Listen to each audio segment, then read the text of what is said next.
Hi everyone, it's Amir, the host of In Conversation. We just wrapped up our final episode of season 1. It's a Christmas special and an absolute cracker.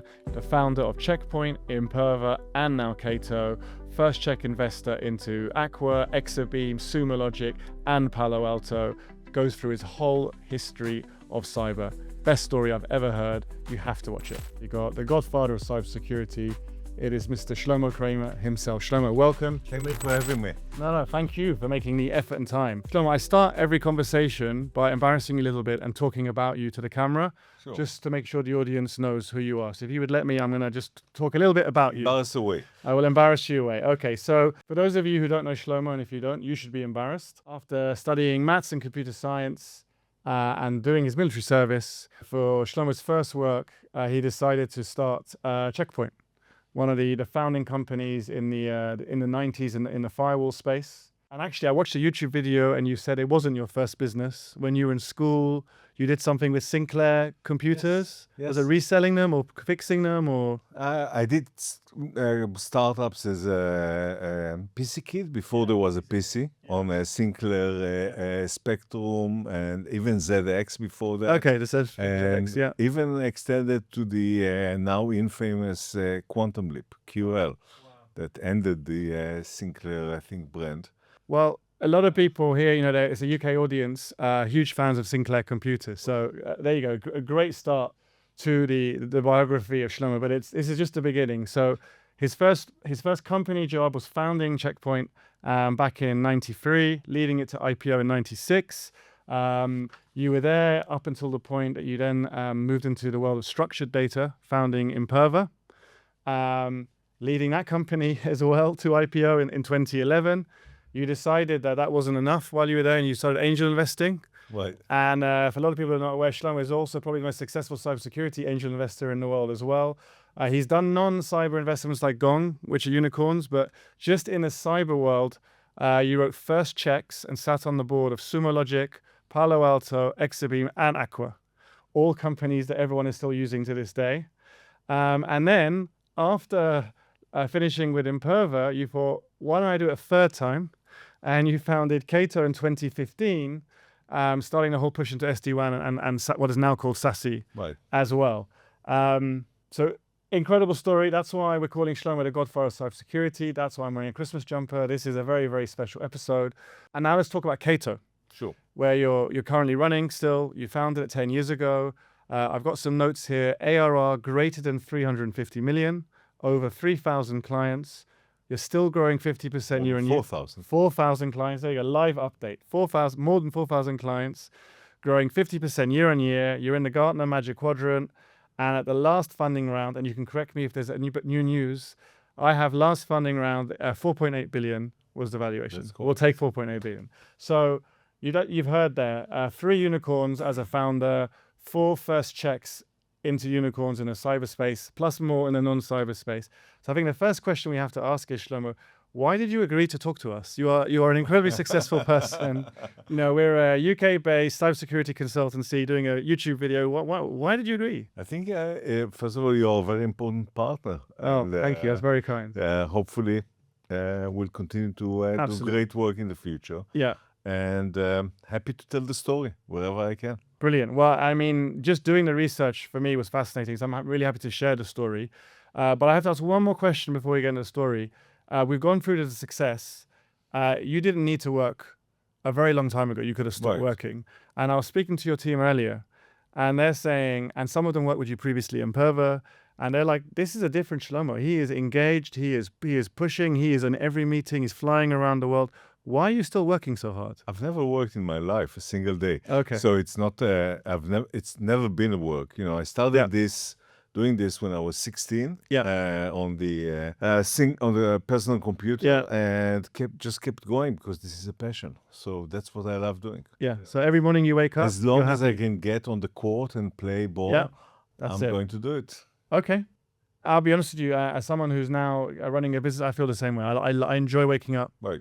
I enjoy working, so I can relate to that. So let's get into the serious questions now. So your first business, you know, obviously you had the business while you were in school, Right. but you finished your military service and straight away you thought, I'm going to start a business. I'm not going to be an employee. I'm going to start a business. Right. How did you have the confidence to do that straight away? So it's twofold. First of all, I always had this dream of a startup, of being an entrepreneur, even before I knew what being an entrepreneur actually meant. I remember Sinclair days that I worked at a shop that sold Sinclairs as well.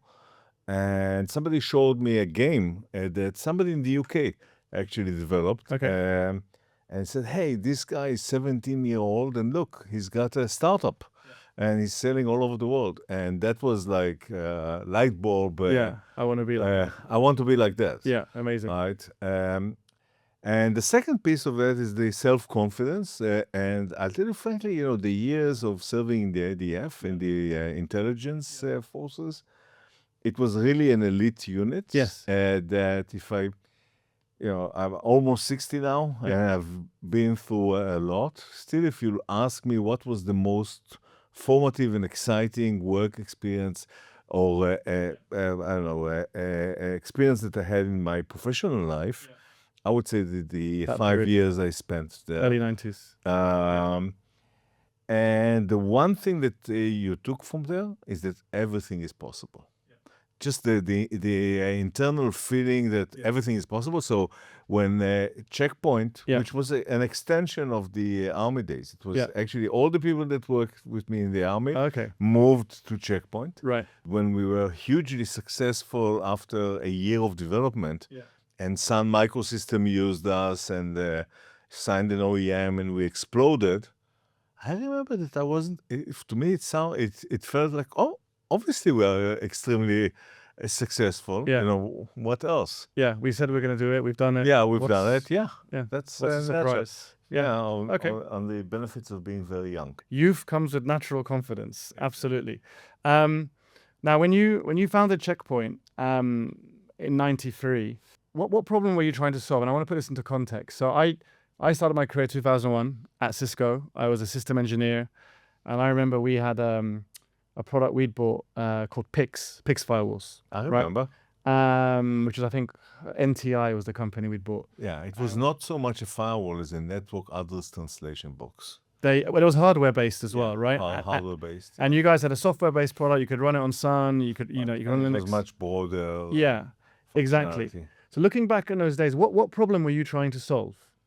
It was really a simple use case. The internet got deregulated.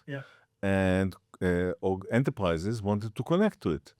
But they couldn't because there was a security issue. So we came to solve that security issue with an idea we developed already in the IDF. And we were not the first firewall, actually. No. When we joined a mailing list, or that was called firewall something. Wow. So the word was already there. But we were the first commercially viable firewall, I would say it like that. A firewall that fits on a single floppy disk. You put it in, you install it in 5 minutes, and it supports not only all the applications that you have today, but you can be certain that it will support every new application that you will develop in the future. So essentially, it was operationally efficient and business agile. And could say yes to the business that wanted to use this application. And all on one disk as well. And all on one disk, right? And that premise of operational efficiency and business agility is actually the one that goes throughout the decades in network security, in driving kind of every new generation of network security. Amazing. So talking about that, you're saying every generation the same principles. What principles from that era do you think are still here? That it's been, 20 something years, more than that. What principles are still true, you think, from that time? So I think the principle is the principle of convergence. Right, so we didn't do only network address translation. We did also firewalling. We did stateful inspection. We did certain amount of securing the connections themselves. I won't go into the technical details, but trying to provide as much functionality on a single platform. Amazing. The floppy disk. Yeah. And making the usage of that platform as efficient as possible in terms of budgets and headcounts, etc. Yeah. And make that platform ready for whatever is next. Okay. I would say that these premises are the ones that stay with future successful, like, for example, Palo Alto Network and Fortinet, which is the second generation. Yeah. Okay. So staying on the same theme, as someone who's founded multiple billion-dollar companies, what would you say is the common, like, DNA across those companies? Is it culture? Is it having good timing? Is it having the best technology? Is it all of the above? Like, what is the common DNA of a successful business? And you had so many of them. A deep understanding of the previous, of being an historian of the category. Yeah. And having hands-on current understanding of the status of this category and understanding what's broken. So Gil Shved was a system administrator. He was a user. He was tasked with, how do you segregate these two networks and allow for certain traffic to go in? And he built something, as best he could. Yeah. So he had hands-on customer experience. Nir Zook spent years in NetScreen and before and Juniper and before that the Checkpoint. So understood the network security category and understood what's broken in it. Yeah. And that's really important. Kind of that customer angle is really critical. Yeah, I find at the moment there are too many people who want to be founders because they want to be founders. They're not actually passionate about a problem that they're trying to solve and evolve the next generation. So that rings very true to me. We've been talking a little bit about cyber evolution. Last week or 2 weeks ago, it was the anniversary of the first worm, the Morris worm, that I can't remember his name now, but obviously his surname was Morris. The son of the NSA executive. The son of the NSA executive, the founder of Y Combinator, who, while studying at Cornell, unleashed the first worm, took 10% of the internet down. What have you seen in terms of evolution of cyber threat? Because at first it was mischief. It was smart students trying to see what's possible. Yeah. Now we're seeing, criminals and monetization. We're seeing geopolitical attacks. What have you seen in this evolution? Let me tell you that it's not necessarily the case that in the beginning it was mischief. Okay. Before I started Checkpoint, really a month before, I read a book. It was called, I think, The Cuckoo's Nest. Okay. It was about the very first computers that got connected to the internet between campuses, and how they were attacked immediately as they were connected by a group in Eastern Germany that actually was driven by the KGB. Wow. And how one system administrator in one university was able to track this attack down. Right at the beginning. Right at the beginning. So right from the start, there were nation-state attacks. Okay. So you don't think there's been that much change then? So I think there's been the entire palette of threats available from the start. From the beginning. Okay. Yeah. Fantastic. And I'm going to take notes of that book that you mentioned. We're going to find it and try and put a link in it in the video as well. So one thing I have to ask, and I'm going to ask you this a few times through this conversation, is around AI, because it's just an unavoidable topic. But what worries you in terms of AI and the cyber threat and how they're using AI? Yeah. So AI is obviously a big threat in cybersecurity and also a big promise. Yeah. It's a threat because it's, first of all, it's a completely new layer. Yeah. That is very, very different than all the other layers. Yeah. And you need to develop a completely new cybersecurity stack to provide kind of the posture management, protection, detection, response cycle. And that's something that is being done today ferociously. Yeah. It's also a way to industrialize sophisticated attacks. The AI is not quite there yet, but it will get there. And also on the fraud side, which is not really cybersecurity, but it's really adjacent, it makes fraud so much more sophisticated. Yeah.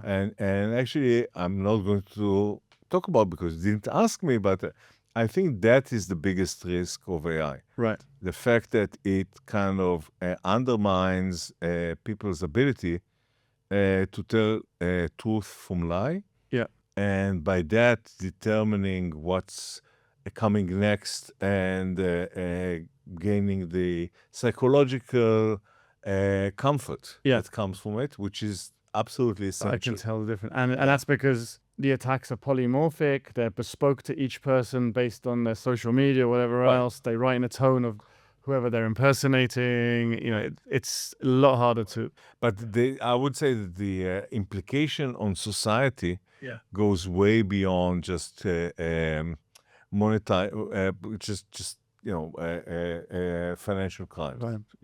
Yeah. Okay. And who do you think is winning right now? Is it the criminals or is it the defenders?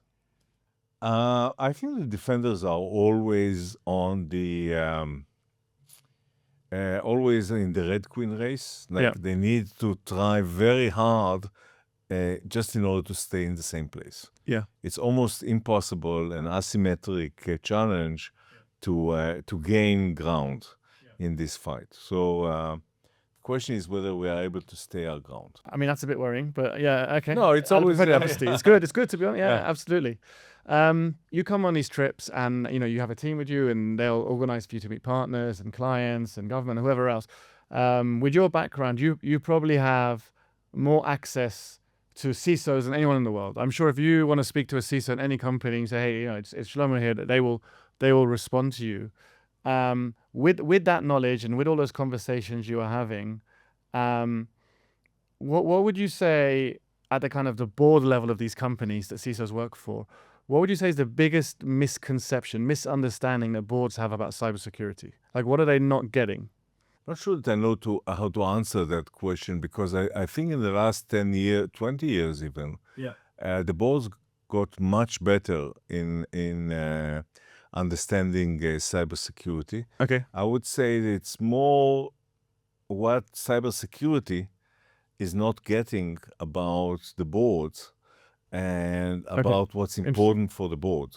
And I'll tell you what I think. Please. I think that cybersecurity has, because it's so fragmented, because it's always driven by this Red Queen race and innovation that is required in order to stay in the same place against an ever-evolving bad actor, created this the largest startup ecosystem in any category, even much bigger categories in IT. And that's great for investors, that's great for partners, that's great for entrepreneurs. Yeah. It's not so great for CISOs. Agree. And it's not so great for CIOs and boards. Yes. Because it means that now CISO has dozens and dozens of products. Yeah. And they need to create a solution out of it. But the product is just 20% of the solution. Yeah. The 80% of the solution are the people and the money that is required in order to turn this product into a solution. Yeah. And that reached a point of saturation that is impossible with the current attack surface and with the current threat landscape. Yeah. You throw in AI, you throw in all the new innovation that is coming, it's broken.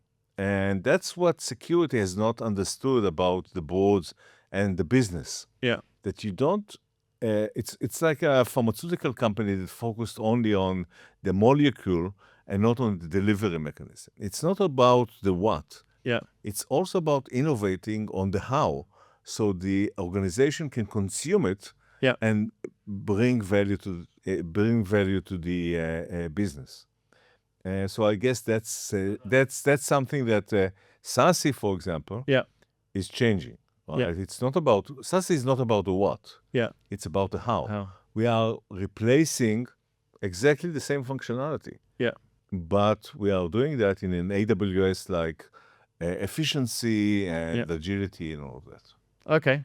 I'm going to jump to SASE in a second. I've got one more question on this. So that's a very, very good answer you gave. What advice would you give to a CISO who wants to articulate about their role and resilience and business value that they can bring, but they're struggling to communicate to the board? So what advice would you give to a CISO who needs that sponsorship, needs that budget, but doesn't quite have the communication working yet? Buy Cato. So you'll need less budget and less people, and you can be a hero to your board. Because of a platform play and convergence.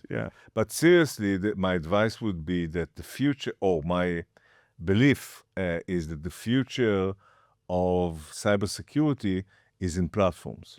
And CISO needs to choose 4 important platforms. An endpoint platform, a network platform like Cato, a cloud platform like Wiz, perhaps an identity platform like Microsoft or Okta or something like that. Make sure they work well together, and then perhaps add more point products that are kind of the not the core investment, but the more I would say satellite investment. In their portfolio. Okay. And focus around that versus just having 80 point products and trying to convince the board that everything is fine. Makes sense. Platform, harden around it. Absolutely makes sense. Okay. So let's talk about Cato. But before, Shlomo, we get to Cato, I want to continue with that conversation we're having to start about when you founded Checkpoint. And I want to talk about the journey of how you went from Checkpoint to Cato. Was there steps in between, from my understanding? But my understanding is based on talking to people who were there, but not talking to you who actually did it. Right. So this is probably the longest question I've ever asked anyone in my life. So if you bear with me, if you prepare yourself, have a water, have a coffee. And then I just want to know, have I understood the history correctly? So going back to Checkpoint, you mentioned Gil, you founded Gil and Marius, and then early on, you hired Nir to be kind of a principal developer on the core firewall technology you were building. And as a reminder for everyone, your Checkpoint, stateful firewall, filtering traffic, internal, external, IP addresses, ports, that kind of stuff, right? And then the story goes that, this is what everyone tells me, apologies if this is wrong, the story goes that there was a disagreement about where the direction was going to go next. And that Nir believed firewalls needed to evolve and handle application level visibility control, while you and Gil wanted to focus more on refining existing product. And that's why Nir went and eventually, via NetScreen, ended up setting up Palo. But you were there. I want you to correct for everyone. What is the story? How did it happen? So, Nir Zuk I know since he was 18. In the division together, So let me tell you a story. Please. Because it was a long answer. So give me a long answer. A long question, a long answer. So as an 18-year-old kid, he used to sit with what's called in Unix top. It's the kind of the top consuming, CPU consuming or any other resource consuming based on other applications on the network. And said, this guy, he's just wasting our resources. Let's kill his process. Right. So he was a bit of a, how should I say it, an interesting character. Since he was 18. And when he joined Cato, no, he wasn't the principal engineer. He was another engineer. And there were many very good engineers at Cato. Came at Cato as well, but at Checkpoint. And then essentially, I'm to blame. Okay. I had the vision of embedding of the fact that it doesn't need to be in software. It needs to be in hardware. It needs to be an appliance. Right. And the idea of developing an appliance didn't come to me. I said, okay, there are appliances that do all sorts of things. Harmon, monitoring on the network, or routers, or VPN boxes. Let's embed in them. So I was able to sign up an OEM agreement with Wellfleet, that was the second largest router company after Cisco at the time. And Nir relocated to the US to do the porting of the. So what happened is that Nir sat in the US and Gil sat in Israel, and there was, this disagreements around where things needs to happen, and the usual corporate politics of 20-something-year-old kids that don't even know these are corporate politics. And it all blew up. Okay. That's the real story. That's the real story. I'm sorry, it's a boring story. No. And it's good to know and have it recorded all that happened on video. But we invented the appliance. And Nir afterwards took these ideas and went to NetScreen and then to Palo. And things from a technology perspective at least progressed. So he went to NetScreen, obviously Juniper bought a NetScreen. That became their and he decided that became their JRX firewall. This is actually important. The Juniper story. Sorry if no, please. This is really good. Because what Juniper decided to do is the holy grail of networking since the early 90s, since Cisco. I remember Ted Kozel was the CTO of Cisco back in the early 90s. And he came, we met. And he said, why are you developing this firewall as a standalone? I'm developing now something called iOS, Open iOS. iOS was Cisco's operating system, not Apple. And it's open. You can plug in your piece of software and run on our box.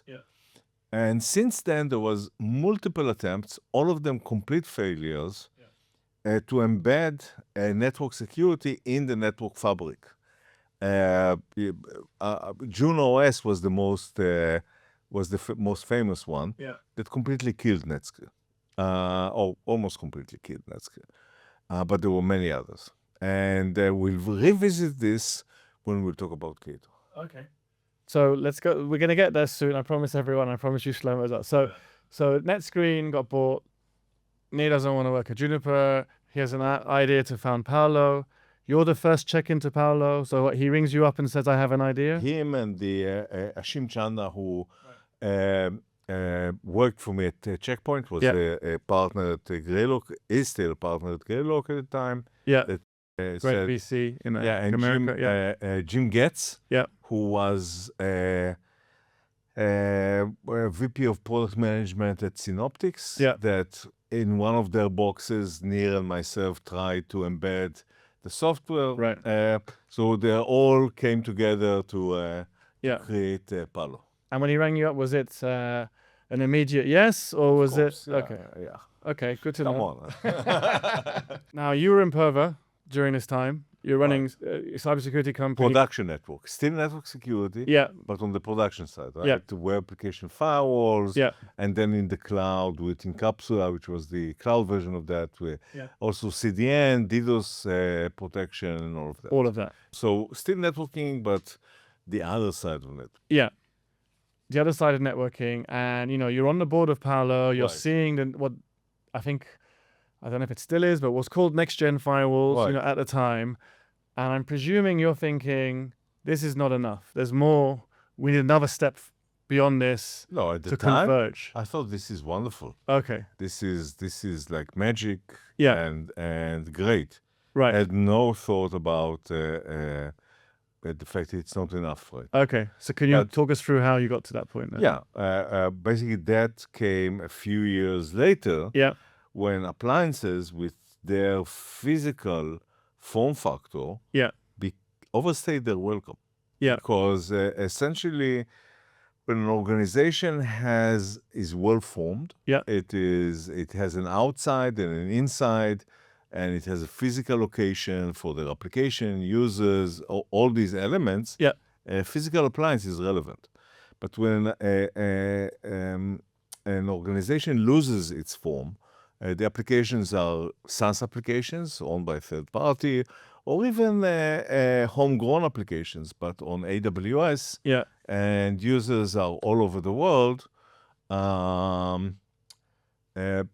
It's appliances are not relevant. So they became appliance helpers. So Zscaler is essentially an appliance helper. What does it have? It has three new blades of network security that are not part of the Palo box, but are in the cloud. So they can be in line of sight of the transaction that is happening between, salespeople and Salesforce, between home users and AWS, and between branch users and the internet. And at that point, it was clear that the form factor is wrong. And you need the same network security stack in a form factor that will make it in line of sight of any transaction, available anywhere that applications and users reside, and recreate the topology of inside and outside in a new way. And the solution for that we thought of was a cloud network. Right? Everybody connects to a cloud network. The organization gets a slice. It's elastic, like AWS. And now there's an inside and outside topology in the cloud, and everybody gets protected. And that was the basic idea behind Cato. And the second basic idea was that you can now embed network security in the network, which was completely contrarian, because everybody in the category, including many of the investors we went to in order to raise the first funding, had scars of 20, 25 years or 20 years at a time of failing to embed. And there was a critical reason for that, because a network needs to be static, so they are stable. And security has to be very dynamic, so it's up to date. And how do you combine these two was a problem that killed all the attempts until then. But the good news was that networks, because we knew that, because Incapsula was the other network that was software defined. And we knew that there's a new technology that enables networks to be software defined. Not the data plane is in software versus hardware. And embedding a software security stack in a software network now is something that you can think of as a fertile ground for innovation. And there was a ton of innovation at Cato over the last 10 years in order for that to work. But you could do that because the networks are SD-WAN. As I say, so you needed SD-WAN to be able to converge security in the same place. Okay. So that was the second idea behind Cato. Okay. And both of them were contrarians. The telcos at the time had what was called NFV cloud. I don't know if anyone remembers that, but AT&T, spent tens of billions of dollars, and all the other telcos after them on NFV, building NFV orchestration clouds. And we said, that's never going to work. And they said, you are crazy. Are you going to build this with 10 people here in the startup? You don't know what you're doing. And that's and here we are. And here you are. 10 years later. Now, when you founded it in 2016, I can't find in the press releases any mention of the word SASE. And I'm looking, and suddenly Gartner starts talking about SASE in 2019. So did Gartner come up with a term? Gartner essentially, we spent a ton of time with that Gartner, the leading Gartner analyst on the networking side, which I apologize, but his name escapes me right now. But and including going for a whole day of briefing to a small town in Northern California called Winters. And it's so small that there's no conference room, so we spent the day in the local Union Bank. And did the meetings. At the end, they got convinced, and they did a very un-Gartner-like thing, which is defining a category that converges multiple point products into a platform. And essentially, it was our pitch. But they gave it the name SASE, and that name stuck. Still to this day. Till this day. And actually stronger than ever, because when it started, Yeah. It competed with SD-WAN, Yes. and then it competed with SSE. Yes. Both of them are components of SASE. Yeah. And we said, no, we are not going to play in any one of them. We are SASE, and that's where we are going to invest the branding Yeah. and the identity of the company. Yeah. And this, well, SD-WAN is dead as a magic quadrant for a few years now. And this year, Gartner announced that SSE is phased out as the magic quadrant. This year is actually going to be the last one, and there's not going to be one next year. Okay. So, So you've been proven right. Proven Gartner right. agrees. And it's called SASE. And how have you found this journey? Because we, as a UK-based consultancy, I would say we're seeing a massive acceleration in SASE. Right. Just desire and to learn, desire to deploy, consolidation of. People are saying, why I might as well consolidate my MPLS and my lease lines and all this sort of stuff. While I'm doing, I'll do my security.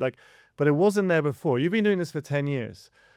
Are you surprised it's taken this long? Is this the journey you expected? How has it been for you? The journey is primarily moving from smaller organization where the pain was more acute to larger and larger organizations. Yeah. That's the main kind of thrust of the journey. Yeah. And we've been growing very aggressively every year. Well, 50% year on year every time. And I have to say, I checked a few at times over the life of Cato, and we always beat Zscaler to that revenue point. I don't know. That's okay. No, that's a good comparison. And I haven't checked the count one. Okay. But I think it's a hockey stick. I think it's going to continue and accelerate, especially with AI going forward, and we can build a very significant company based on this. Okay. Thank you. You mentioned a couple of questions ago around there's too many platforms, it's too fragmented. There's a term some people use called tool sprawl. There's just too many tools everywhere. How does convergence simplify risk without creating new blind spots? Because that's the concern if you don't have all these tools, right? So first of all, it gives a single. So what is the risk? The risk is first of all the cost of integrating it all. Yeah, and it comes essentially already integrated. It is the risk of not having the manpower, the headcount or the budget to perform all the grunt work. Mm-hmm. What in AWS first presentation is called muck. We do muck, so you don't need to. That's a 5 slides presentation of AWS. That's the kind of the one that sticks out. Yeah.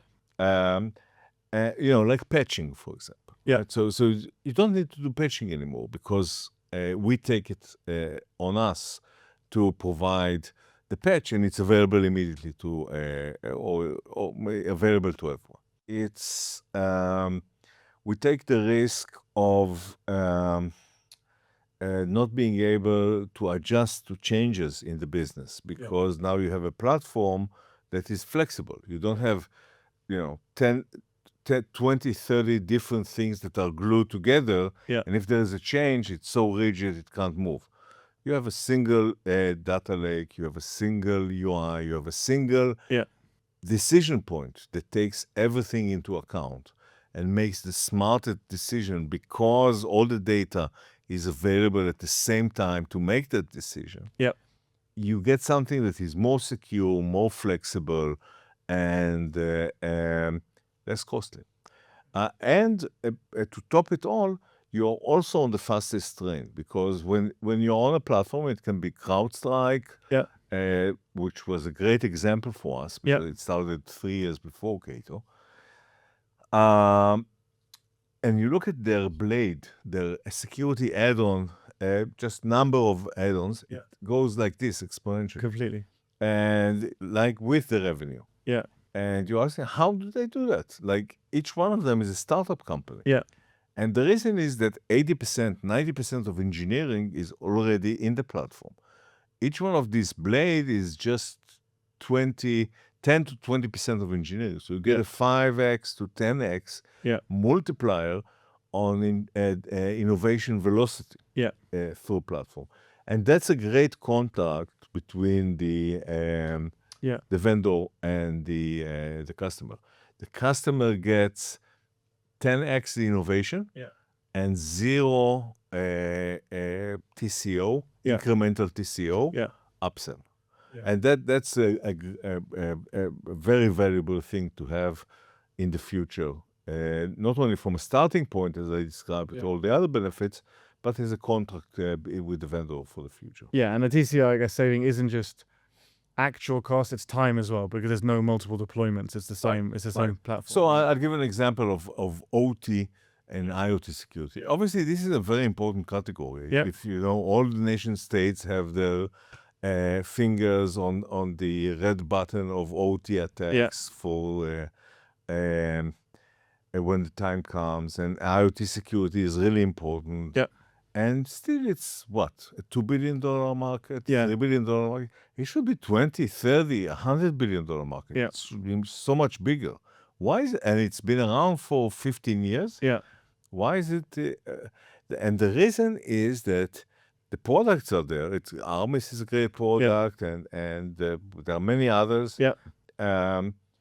But the 80% of people are not available for the heavy lifting of implementing that product. Correct. With a platform, you just turn on a switch and it's there. Because you own the infrastructure. Makes complete sense. Okay. I'll do one more question on this topic. We talked about convergence, kind of platform. What about conversions of the teams? You know, I'm sure as you speak to buyers, your buyers, some of them are infrastructure, networking type people, some of them are security people. You've got both sides. Are you going to see a convergence, do you think, of the teams as well? Or do you think they'll be separate? I think that has been the one thing that has slowed down SASE the most. The fact that organizations, especially as they grow larger, they are buying what they want, when they want it, and in a very distributed way with very disjointed buying centers that are sometimes even more than disjointed. So, you know, and we are seeing that, you know, it requires CIO decision in order to make that impact on the teams. And that's a slow process of driving that up market. So, you know, more and more of our customers are buying just parts of this solution, SSE, networking, etc. That makes complete sense. We're going to be wrapping up soon, I promise you. I know it's very hot in this room. What I'll do is I want to jump up to just general kind of leadership questions. You're someone who's founded so many companies. You've done it successful so many ways.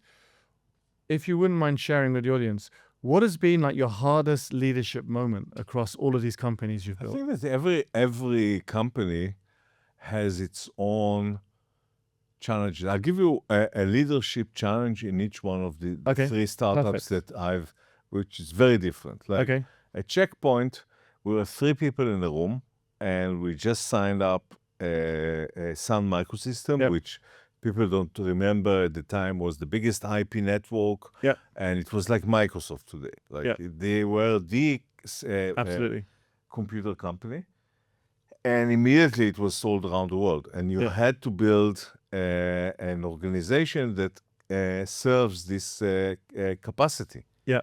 And it was very difficult. It was really challenging, making sure that you can scale and correctly, and it was very challenging few years. Fast forward to Imperva, we started a company that did application and data security before anybody else, and before there was any disclosure law, before the California disclosure law. There was no PCI. There was no regulation whatsoever on data usage. And people did not understand what we are talking about. Like, it was too early. Today, it's one of the largest and most important categories in security. But for a year, since we came out with the product, it was crickets. Right. And then you need to go back to your team and say, you have to believe this. And you need to go back to yourself, first of all, and convince yourself you have to believe it. And it's, I don't know if I'm allowed to say this, but persevering mindfucks is really the key for successful entrepreneurs. Yeah. Because, the telcos, AT&T is saying, I'm putting 20 billion to this problem. Yeah. And you're saying, I have 10 people developing a solution to this problem, just different architecture, you're wrong and I'm right. Yeah. Everybody's saying you're wrong. If you're right, everybody's wrong, then you have a very valuable startup. But on the other hand, if not, then you're delusional and you're wasting everybody's money and time. And the question is whether you're right or you're not honest with yourself intellectually. And you have to be both. And understanding which one is, which is it right now is a key for a successful entrepreneur. And we persevered that year. We believed that we are right, and then PCI came, and in 1 quarter there was suddenly a market, from 0 to 100. Amazing. And at Cato, there was obviously solving this problem of converging network security into the network. People said, this can't be done. Yeah. And frankly, it takes a lot of time for that to mature. And when it's not mature, it's said, the CIO calls you on the mobile phone you were stupid enough to give them at 3 a.m. in the morning and, tells you what he thinks about your product, you, and your parents. Yeah. So it's not an easy journey. And we used to say, will we make it to the pass before winter? I guess it's an American expression about the caravans going to California over the Sierra. And we made it to the pass before winter, but you had to believe that you can do it. Just keep going straight. Just keep on going straight, persevere, and we'll make it. It was one of the most difficult periods for me as in my professional life. Yeah. And it's all every startup brings its own challenges, both mental and execution-wise. So just staying on that theme, a lot of people who watch this will be working in cybersecurity, but probably as an employee, right? They will be working either in a vendor selling cybersecurity or, on the defense side, a mid-market or enterprise in the cybersecurity team. But a lot of them will want to be founders, right? They'll be listening to this going, oh my God, Shlomo's done it 3 times. I would be happy just doing it once. For those who want to be a founder, who want to follow this journey, what advice would you give to them? Never listen to anybody. That's basically the opposite of being a good employee. Just don't listen. Believe and that's actually something that you mentioned that I'm also an investor. That's something that I'm looking for at founders. Yeah. Founders that come to me but don't want really. They have like a very ambiguous and confrontational ability to take advice. Yeah. And you need to work around that. Yeah. Because founders need to be rebels and they need to go against the system and believe in themselves versus somebody telling them something. I would tell them, don't believe in anything. Okay. Especially what I just said. Exactly. Is that true? Yeah, that's a great one. Okay. So I guess let finish with a question. At some point, I know you're not going to be able to tell me you're going to be taking Cato to the markets and doing an IPO. For your 3rd time. Will you have a 4th business after that? And can I invest in the 4th business when you have that idea? Well, somebody told me never say never. Yeah. But I'm not listening to him. Okay. I'm saying this is my last operational role. Yeah. I'm definitely going to stay in this field. Yeah. And want to be, I can be an investor, mentor, at some capacity because I love the subject matter and I love creating in it. But as an operational role, this is it. Makes perfect sense. And, I was, my business partner and I, we own Saepio together. And I said to him, I'm going to be interviewing Shlomo for the series. And he's like, if you get any time with him, please ask him to mentor us. He would be the perfect mentor. So if you're available for mentoring, I know there's a long queue, but we'd be very, very interested in that. That was it. Thank you so much for your time. I really, really appreciate it. I found it fascinating. I know our audience will as well. And that's our Christmas special. Thank you, Shlomo. Thanks. I appreciate it.